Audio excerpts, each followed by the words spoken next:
This is a unique world, a world of trophies. These trophies become animate as a character one from the outside world would recognize.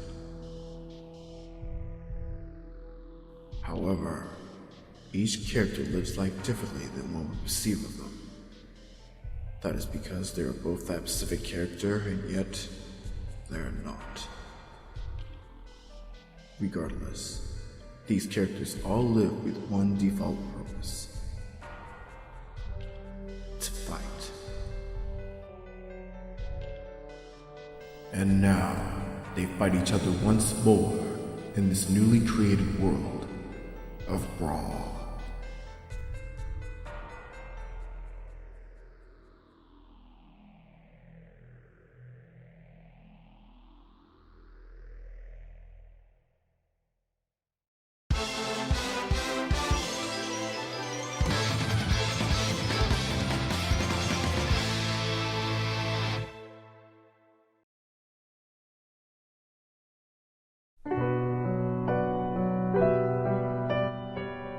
The creator's Triune is a select set of 3 trophies that have been blessed with immense potential and combat ability. They were made to surpass the natural limits of a trophy, eclipsing their fellow smashers in strength. However, given such potential is exceptionally deceiving when it comes to Bowser, the strongest of the Triune. He was seen as incapable, not only from the aspect of combat ability, but his failure as a villain. In order to prove his mettle, Bowser would continuously try to kidnap Peach as his past incarnations had done. However, due to a lack of military power and individual strength, Mario would snuff out any of his attempts to kidnap the princess. He had nothing to his name, and because of this, he would be beaten and tortured by his fellow smashers. Still, even through such humiliation, he would continue to pursue the princess. Eventually, his persistence would pay off, more than he could have ever imagined. In capturing the princess, he would realize she wasn't the same helpless damsel of times past. This version of Peach desired her own identity, a new life as a trophy no one had ever seen before. She wanted to abandon tradition, and Bowser was the start of her departure. Propped up as her new king, Bowser didn't know if she just viewed him as a tool, but he didn't mind. He enjoyed having a strong woman by his side. He began relying on her, and in a way, he had become the captive. This was very telling of Bowser's mindset at the time. Relying on someone to make a change in his life, he leaves himself incapable of changing anything with his own hands. This reliant mindset of his would cost him, as Queen Peach would die from unknown circumstances. It was here he had come to a crossroads. He had to either embody the words of his queen and break away from tradition, or embrace it once more. Unfortunately, the latter was the only choice that made sense. Bowser was not ready to take on a life of individualism as Peach had. Despite her attempt to get him to change, there was no way she could. Bowser loved her and wanted to stay by her side, so without her light, his future was completely blacked out. He couldn't believe in a future without her, so he tried to mold her next incarnation into the Peach he had lost, but to no avail. Mario was there to stop him once more, as he had to protect the Peach he was comfortable with. Bowser, now with nothing left, suppressed the memory of his queen and seamlessly integrated into his life prior, a pitiful excuse of a villain and a living, breathing punching bag. But that's when he met Mewtwo, the one person who could change him.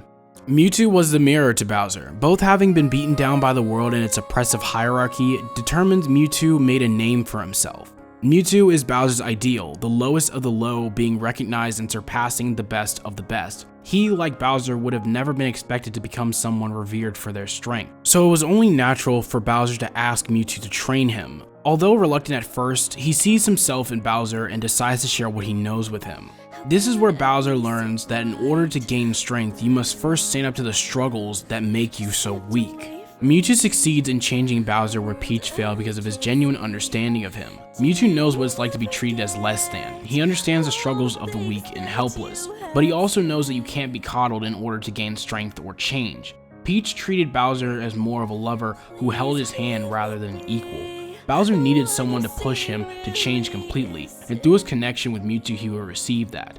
But he would also receive his ideology to change the world and would inevitably be the one to carry that dream alone. There was no place in this world for people like Mewtwo and Bowser. They deviated from the natural order of things too much. Mewtwo opened his heart to others, finding that solitude was not the only way to lead a good life. Bowser rose to ally himself with his sworn foe in Mario and even saved Peach from other villains. They had to be corrected as a departure from tradition in a world that values it so heavily would cause nothing but trouble for them. Thus, another force had to fix this inverted picture. Ganondorf was that force. Ganondorf is what Bowser would have been if he embraced being a villain and had the strength to back it up. He is a product of the world and its perception of him. He couldn't see beyond being a villain and was never given hope otherwise. The same dilemma that befell Bowser, but thanks to Mewtwo and the Queen's influence, he was able to escape from that fate. However, Ganon was left to stew in his misery and desired to change the world the way that he saw fit. The two of them have the power to change the world to fit their respective ideals, but Ganondorf has the conviction to reach that world no matter the cost. He does what is needed to hold Bowser under his thumb. He destroys Pichu's Matrix and forces Bowser to hide his location from the heroes. Bowser begs for Mario's help, but to no avail as Mario shows him the door. This action sat with Bowser and compounded with the death of the Queen fresh in his mind. The rage he had long forgotten was refueled. In the final days of Melee, he was ready to pull his full weight to Ganon's scheme. He lost himself, killing Mario and becoming the villain he was always meant to be. He was confronted by his friend Mewtwo, who begged him to stop, but Ganon destroyed his Matrix, forcing Bowser to retaliate. He lost everything. The hero was dead, his closest friends were nothing but bodies. The one thing he had was the princess he loved dearly, who bore witness to his sorrowful end. Bowser over time forgot his promise and mission with Mewtwo. He saw his new life with his old enemies, amongst his new friends. He broke away from tradition just as the Queen thought he could, but in a way he never did. When it came down to it, he wasn't able to break away. Instead, he remained the villain. He took away from the woman he loved most and had no way to reverse his actions. The only thing left for him was death.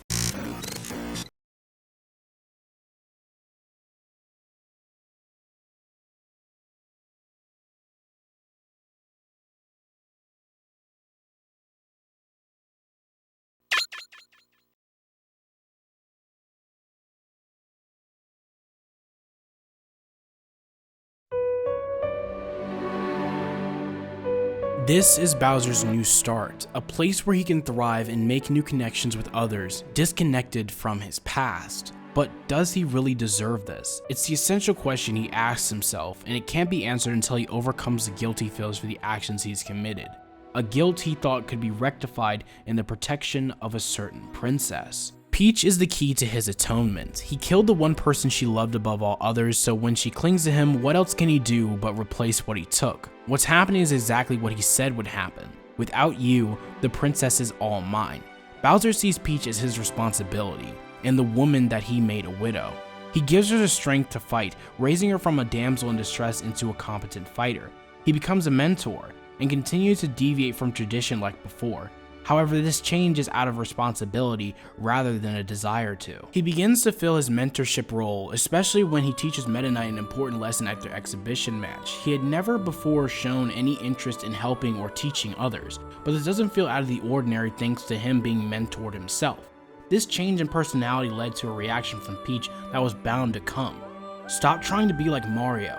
Why can't you just act like yourself? It's this statement that shows Bowser is becoming something he was never meant to be. He's changing more than he should, and the only thing he can do is embrace that fact. While he does feel the weight of his actions, he has to do what he must to accomplish his dream. He wants to change this world, and he wants to become a real king. And he proves that by flattening the rodent in front of him, garnering the faith in his ability from the crowd and Peach. He was determined to fulfill the dream of himself and his late friend. A friend that was not too far from being seen again. If Peach was the last victim of Bowser's actions, then Mewtwo was the first. In the face of his friend's misguided vengeance, Bowser freezes. He was clouded by all the mistakes and trauma, causing a harrowing transformation to take place. He becomes the exact monster he didn't want to be, the monster he was at Melee's end. After being defeated by Mewtwo, Ganondorf is reintroduced into the story and takes Bowser captive. This leads to Ganondorf's possession of him after his initial escape thanks to Zelda's help. Under Ganondorf's influence, Bowser gives us a look into his mind, seeing himself as an unstable but powerful monster. His darkest thoughts are personified by a monstrous off-color of himself, who I will call Blue. Blue states the world does not want him to have a conscience, which flows into the next scene that describes how the world views him. He is an unstable monster that destroys everyone and anything in his path. However, this vision does not show any of his personal friends being killed.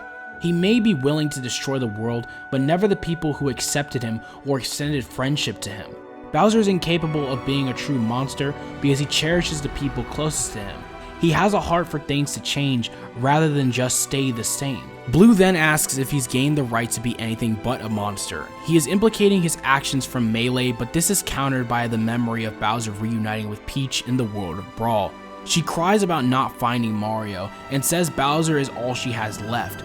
He rejects these words and anything that should be remotely familial to her, but she poses the question of whether or not he regrets being close to her. He doesn't regret it, and he takes a step towards the light as Blue berates his other half, saying that he would lead Bowser down a path he was never meant to travel. The two of them merge into Bowser himself, and any conflict ceases as he wishes to stay like this a little longer.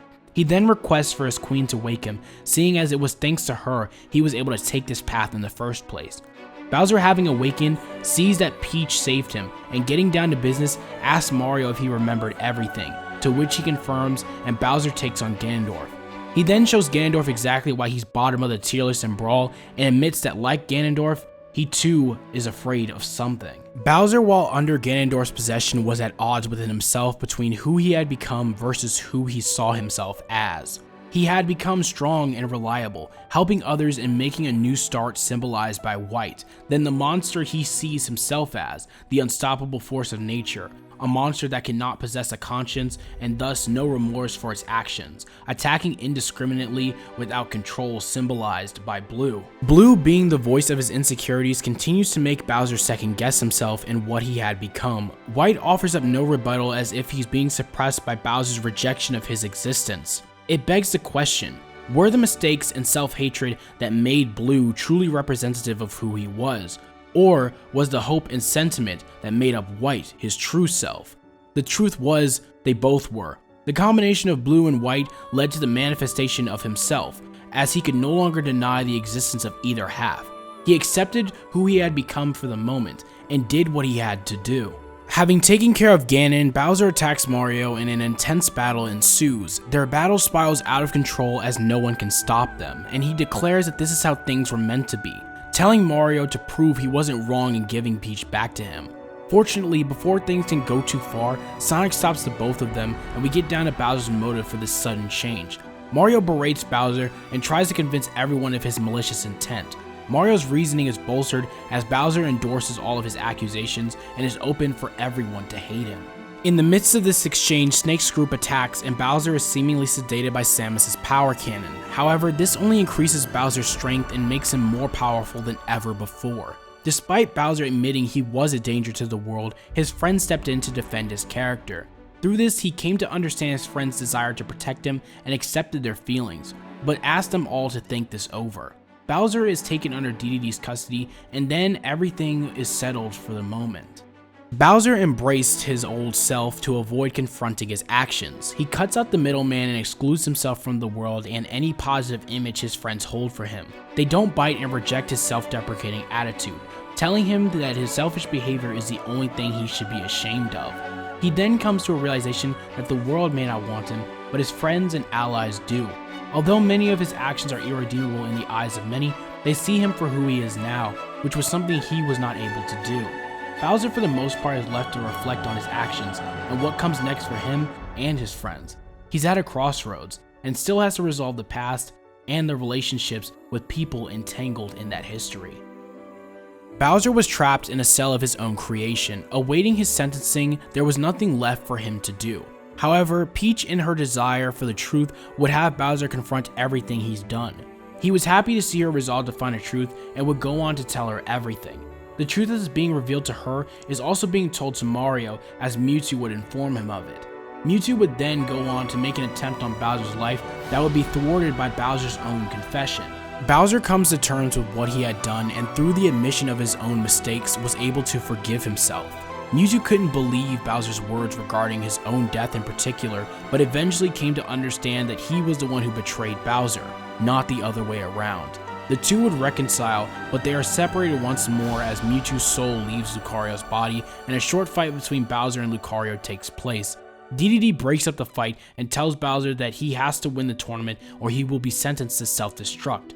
This doesn't bother him though, because he feels like he's been doing that ever since he was incarnated into this world. Now being set free, Bowser moves on and per DDD's recommendation checks the tournament standings. Realizing he and Bowser's teams are tied, Mario tells Bowser this is where they settle their score. Peach intervenes and builds a bridge between the two of them. Through numerous stories, Bowser and Mario had been at odds, coming into conflict over Peach, and this time to an extent was no different. Still, unlike before, they had an understanding of one another. Bowser had to win this tournament for the sake of his survival and the new world he envisioned. He had done everything he needed to prepare for this moment, and he wouldn't let anyone stop him. He was willing to let bygones be bygones and let go of all the past grudges. Bowser and Mario agreed to the destination for their final battle and part ways. Bowser had now come to terms with who he had become. Toying with his conscience was no longer going to work. Bowser was ready to see the world he envisioned and thus took hold of a future he was never meant to have. He was ready to become someone that no one would have expected of King Koopa to be, but wholly expected the Smash King to be. Through his suffering, he built something worth protecting and showed everyone they can be whoever they want to be without having to follow tradition. My wish. A world where we can walk this world in equal respect. No one will be judged for our fighting ability. No one will be shunned and divided into different groups. No one would suffer like Pichu, Mew, and me did ever again. That's my wish. Bowser.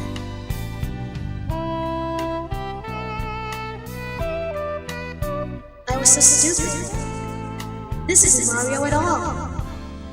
This is really Bowser.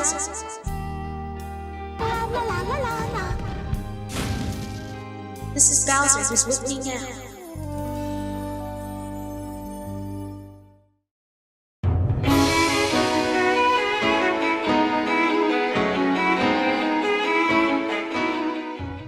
Thank you guys so much for watching this Bowser character analysis. I wanted to dedicate this video to Gear 21 as a super happy belated birthday gift. It was originally supposed to be uploaded on his birthday as I planned, but school and having to rework the entire script to make it sound better, it just didn't work out that way.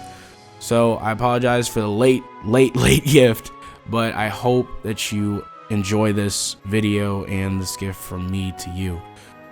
Next, thank you guys so much for watching. I can say this literally until I die, and this is just amazing to me. I'm glad that you guys stayed until the end of the video. I'm glad you guys watched the entire thing. You guys have been supporting me, and I don't know, bro. I kind of just want to cry, but thank you guys. I just don't know what to say. Just thank you so much. I want to put a stamp on this series. I know the whole Peach character analysis stuff, but I was writing the script for Peach and I didn't feel too comfortable with how it sounded. So I just been getting a lot of passion for and analyzing a bunch of other stuff, like movies and manga mainly, right? Like I said, My Hero Academia.